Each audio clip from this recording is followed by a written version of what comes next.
Okay, Commissioner Haddow, next issue, critical race theory or culturally responsible teaching issues. Thank you. I was not here at the last meeting, Madam Chairman, but I watched it, and I was somewhat surprised at the discussion at the outset of the meeting, which is recorded in our minutes. I've got another document to pass out if we could, regarding critical race theory. The Education Committee has been examining, in part, this issue that was spurred by some questions that I asked the new superintendent about her personal views of the difference between critical race theory and culturally responsible teaching methodology, because it was unclear to me in my personal research as to what the distinctions were and differences were, and so I merely asked the new superintendent, for her views on that. That triggered a discussion by the members of the Education Committee, and I note here an interesting fact, and I would invite everyone on the Commission and the public to go and watch, or listen rather, to the Education Committee. It is the practice of the committee lead to call on me first, and then what follows is a rebuttal to what I say in large part. And I went back and listened to each meeting, and there's never a deviation from that. It's always Commissioner Haddow first, and then it goes to the other members of the commission. So I asked the question. I don't know the answer as to whether or not critical race theory or remnants of it are being taught in the public school system. It was of concern to me that the school board chairman, in a FOIA'd text, acknowledged that he believed that the critical race theory is being taught in our schools. Now, when questioned, he said, I don't recall saying that. I think that was in the Potomac local news report. Said, I don't specifically remember saying that. And he said, I don't think it is. So there was a contradiction. Where this sits, I don't know. And I don't think anyone else could know without making their own examination, and in the role of this commission, for us to look at the actual circumstances around that. So I looked at something that occurred where, and I was told, by the way, instructed by a member of the school board, that the Virginia Department of Education curriculum is mandated by state law, and that's what Prince William County follows. And then I saw and watched for 2 hours a video produced by the Virginia Department of Education on the curriculum that would be used to train our children in the classroom on the proper way to teach about 9/11. I was stunned by what I watched. And the kinds of curriculum recommendations that were made by that individual were grossly offensive. And just to give you, and I've outlined them here in this document that I had circulated to you, or identified them, where it actually shows that that in the slides that were used, that you cannot use the word, telling the teachers, you cannot use the word terrorist to associate with the 9/11 attacks. And that's... I'm sorry, what page is that? Oh, I'm sorry, that's in the... I'm looking at the slide deck, and their pages aren't numbered. Oh, okay. But if you look on the, let's say, the third page, it talks about the false assumption of the things that are out. False assumption of Muslim responsibility for 9/11, reproduction of anti-Muslim rhetoric. And when you listen to the video, watch the video, the speaker actually says that you cannot use the word terrorists. Now, someone is going to have to educate Congressman Connolly, Senator Warner, and Senator Kaine, because when they made their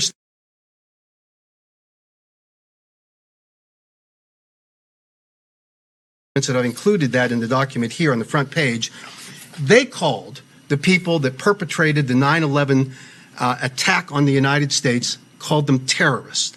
But here our teachers were being told, you cannot use that term. You are not to do that. And out also was that you cannot tell or teach any kind of American exceptionalism in our classroom. These are the signature hallmarks of the kind of curriculum that none of us, I don't think, would embrace when it comes, at least I hope, when it comes to teaching our children. And then later and you can look at the teaching 9/11 the day, and you look at this is the one with the graphic of the towers, and it says the events and the importance of accurate terminology. a foreign attack, not terrorist, extremist, not terrorist, significant American sites determine relevant details, then we are to humanize the 3,000 lives lost, don't describe the structural loss, and it goes on and on.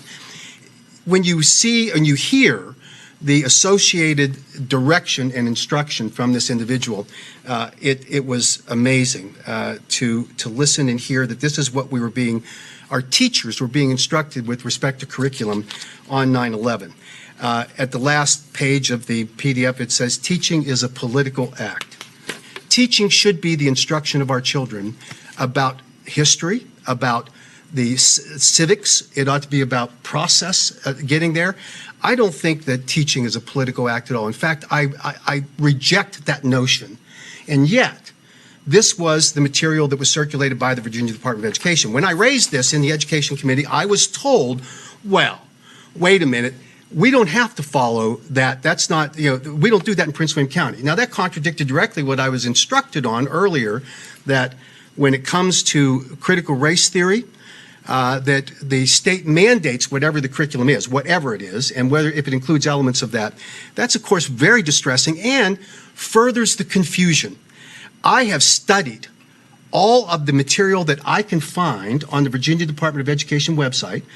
I have looked at Prince William County's website, and I'm more confused today after looking at all of that as to whether or not we actually are teaching critical race theory in the class.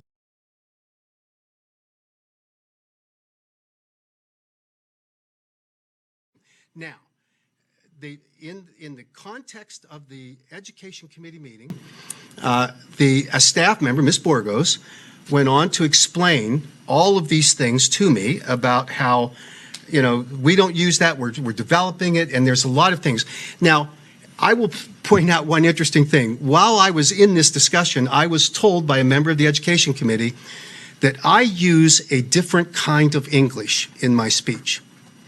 I stopped. I was stunned by it. I objected to it. I said how condescending and unfair that was and how offensive it was on its face. Can anyone imagine that if I were to say that to any other member of this commission that is a person of color, if I were to say you're using a different kind of English that is not understood, I would be castigated, and rightfully so, by the way, for that kind of a racist comment. And Mr. yet, I have one quick question. I'm sorry, two quick questions on this subject. Just want to make sure we're focusing on this. So I just want to where can I see that video? well, it's been taken down because of, I have a copy of it, I'll be glad to share it with you.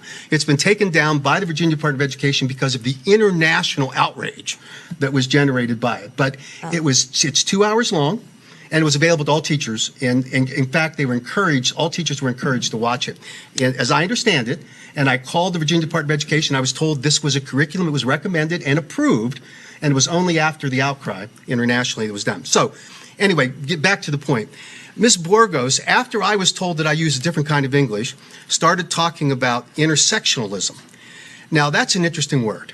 I didn't grow up in the best school system in America. I grew up in an impoverished area of Pittsburgh, Pennsylvania. And I got to admit, I have never in my life, prior to the experience here, heard that word intersectionalism. I have since researched it.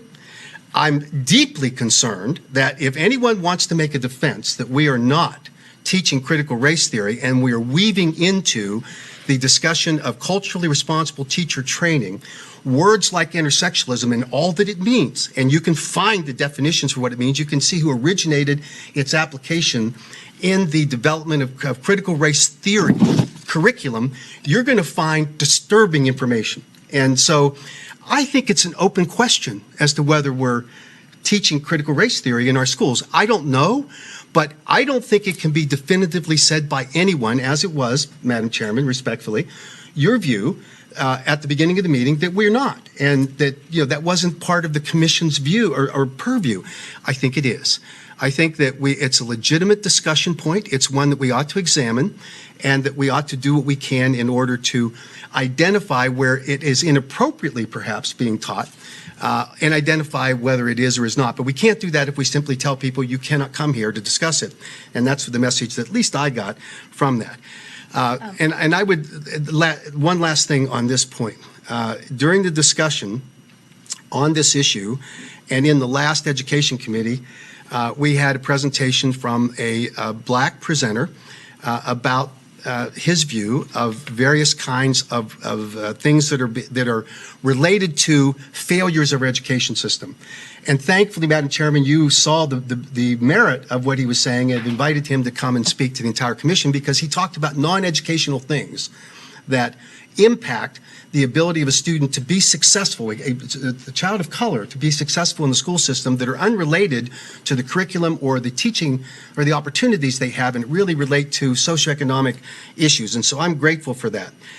But in that meeting, a fascinating thing happened, and that is that we had a circumstance where I was called upon. I made my statement, asked my questions, and then what happened next goes to this final issue that I had raised. And if it's appropriate to move to that. Can we, I think there's some discussion on the critical race theory portion before we move on to that. I have a couple questions first.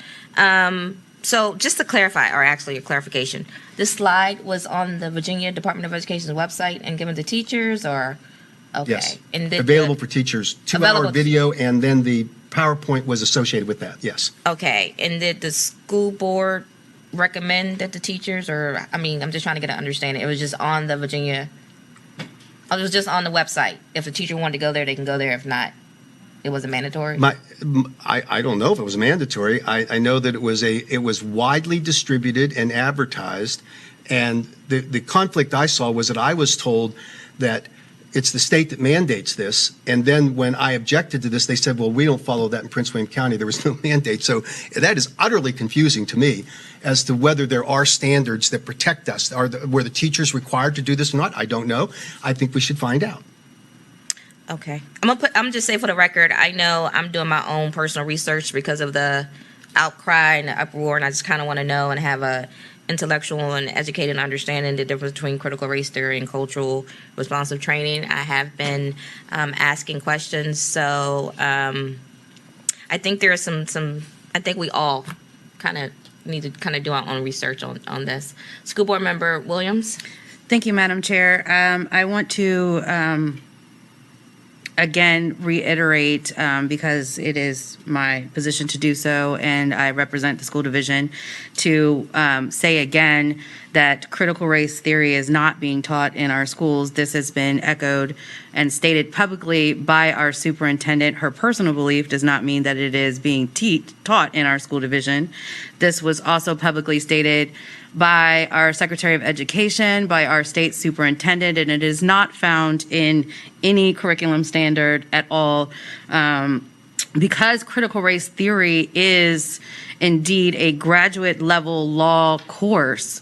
Now, what I will say is that culturally responsive teaching may share some words or some definitions that are also found in critical race theory. The best way to describe that is pretty much to say that you would not call physics math. There's a ton of math in physics, but physics is still science. Doesn't mean that all of a sudden we're going to call physics math. If a vocabulary word is repeated in another term or topic or subject matter, it does not automatically make that subject matter the same. And I think that is where a lot of people get confused. I can't speak for a lot of people, but that seems to be the responses that I run across. I will also say that I did send every member of this commission exactly what Prince William County's culturally responsive teaching principles are, what everything to do with it. That was sent to each member of the commission. Is also publicly available on Prince William County's school's website.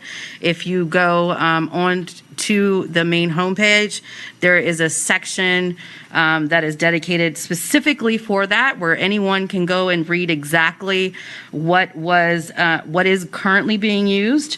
If anyone has any questions on that, the majority of it, if not all of it, was written and designed by our own current staff, Ms. Maria Burgos. She can clear up anything for you because we are still using what Ms. Burgos designed and initiated. I will say say that there is, when we say that curriculum is state mandated, that is absolutely 100% true. What I will say to that is that does not prevent VDOE or any other organization from making suggestions to teachers, which exactly was what that video was. It was not a mandated teaching curriculum. It was just a tool. Should a teacher use it or not?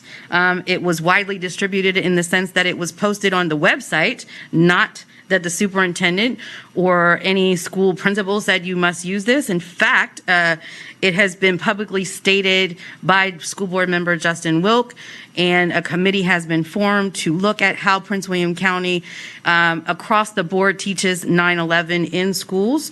I'm happy to provide more information or ask Mr. Wilk or anyone else to come speak on that specifically, just so that it is well noted and documented and clear up any confusion, to let the members of the public know that that was a new video and a suggestion. It is not necessarily what is going on in Prince William County schools. In the education committee, we also have a teacher who stated he had never even seen it. Doesn't mean that all teachers did or did not, but I don't know how widely viewed that was by Prince William County teachers, and it is not something that is mandated in Prince William County schools. What I also would like to clear up some confusion is for when it was referenced that a school board, that a member of the education committee suggested that Mr. Haddow did not use the same English as other members, or however he phrased it. I will say that there are many versions of English. That is why you have slang and other sorts of things. Everyone does not speak the same. I can, for example, say no cap. I'm not sure everyone in this room understands what no cap means. I bet if you're 18 and under, you probably know. If you are 18 and over, you probably don't know. There's AAV, which is also English, but it is a separate dialect of English, which is often used by the African American community, yet it is still classified as English. So there is merit to that. It is not necessarily racist. It is just a fact. When you study English, there's multiple terms that can mean, there could be one word that has multiple meanings. It depends on how it's used, who's using it, and the situation to which it is used, which is why that was said, because I said it.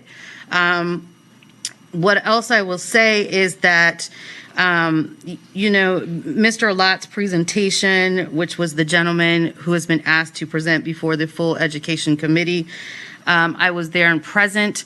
Mr. Lott made a presentation which did not have any works cited or any way to back up the material that he was presented. And he also did state on the record, which anyone is welcome to go back and listen to the meeting, that his organization, he does not believe that his organization will have any benefit or use within Prince William County. So I would caution the full commission. I have no reason to believe that it's anybody who wants to listen to it should not be exposed or allowed to do so, or that Mr. Lott should be prevented from presenting to the commission. But considering our charges within Prince William County, and the gentleman did state that he did not believe his organization could be of benefit and use, I would caution the commission in its timeliness, since we are running out of time, as to whether or not that would be a worthwhile presentation. There's quite a few other things, but I think what it boils down to for me is that we keep having this discussion on critical race theory, which is a false narrative. I'm not sure exactly how many times from how many individuals, printed, spoken, who have the authority or who have the authority to determine what is taught